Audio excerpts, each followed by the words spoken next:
Hypnosis is an altered state of consciousness wherein the conscious or logical or rational or censoring or deciding or parental mind takes a back seat. It's in a way kind of like sleep, in that when we're asleep and dreaming, we kind of let things which we don't usually allow happen.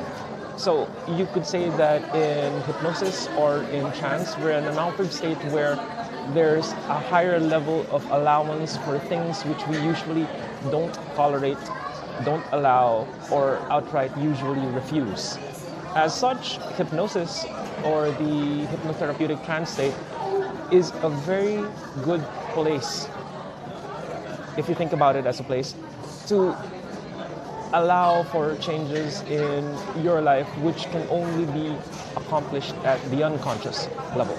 You see, day to day we tend to resist change, and we're told, by example, smoking is bad for you, but we don't really stop smoking.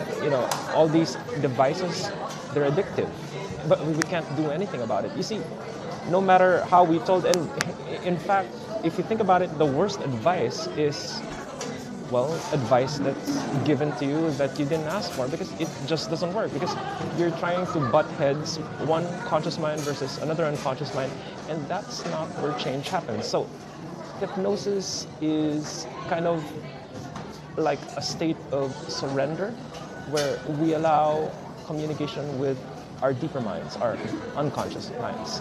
So a therapist or a hypnotherapist, in having a client or patient go into hypnosis, allows the possibility that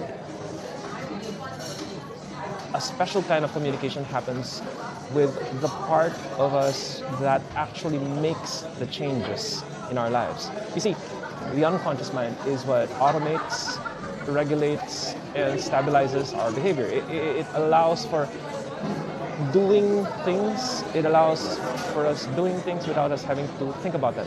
So if you think about all of our habits and all of our routines which become set, and all of our tendencies, the things we do when we're not thinking, which is a hell of a lot of the time, all of these are unconscious functions. So the mind, or the aspect of mind to actually speak to when we need to make changes that will become automatic in our lives, is actually the unconscious mind.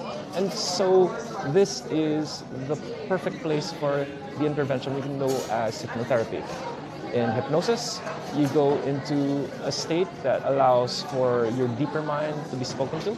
You surrender control somewhat to, in this case, if it's a hypnotherapy, you in a way surrender your rational decision making, your deciding, your parental functions to somebody else who does the thinking for you, in a way. So it really helps to have like a good therapeutic, trusting kind of rapport going on.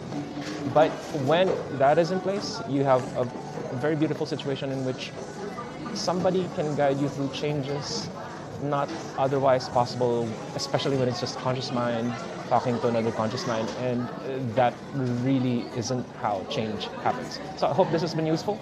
Let me know if you've got questions. Cheers.